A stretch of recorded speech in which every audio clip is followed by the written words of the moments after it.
ফেসবুকের মেমোরিজ নিয়ন্ত্রণ বা বন্ধ করবেন যেভাবে।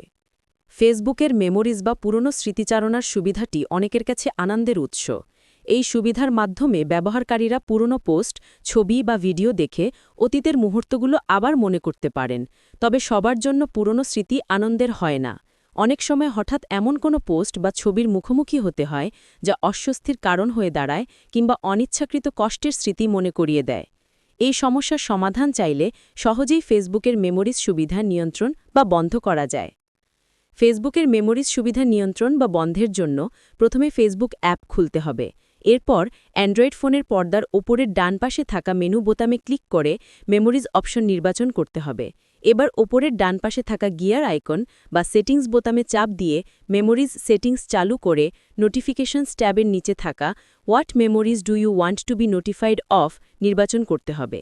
এখানে 3টি অপশন পাওয়া যাবে: অল মেমোরিজ, হাইলাইটস ও নান। অল মেমোরিজ নির্বাচন করলে প্রতিদিনের সব পুরনো পোস্ট, ছবি ও ভিডিও দেখানো হবে। হাইলাইটস অপশন বেছে নিলে শুধু নির্বাচিত বা বিশেষ স্মৃতিগুলোই দেখা যাবে। আর নান নির্বাচন করলে ফেসবুক কোনো স্মৃতি সংক্রান্ত নোটিফিকেশন পাঠাবে না। ফেসবুকের মেমোরিজে চাইলে নির্দিষ্ট কিছু ব্যক্তির সঙ্গে সব স্মৃতি লুকিয়ে রাখা যাবে। এজন্য মেমোরিজ সেটিংস থেকে পিপল অপশনে গিয়ে যার সঙ্গে সম্পর্কিত স্মৃতি দেখতে চান না তার নাম লিখতে হবে। এছাড়া নির্দিষ্ট সময়ের স্মৃতি বন্ধ করতে মেমোরিজ সেটিংস থেকে ডেটস অপশন নির্বাচন করতে হবে। এখানে ব্যবহারকারী 1 দিন, 1 সপ্তাহ, 1 মাস বা পুরো 1 বছরের স্মৃতি লুকিয়ে রাখতে পারবেন।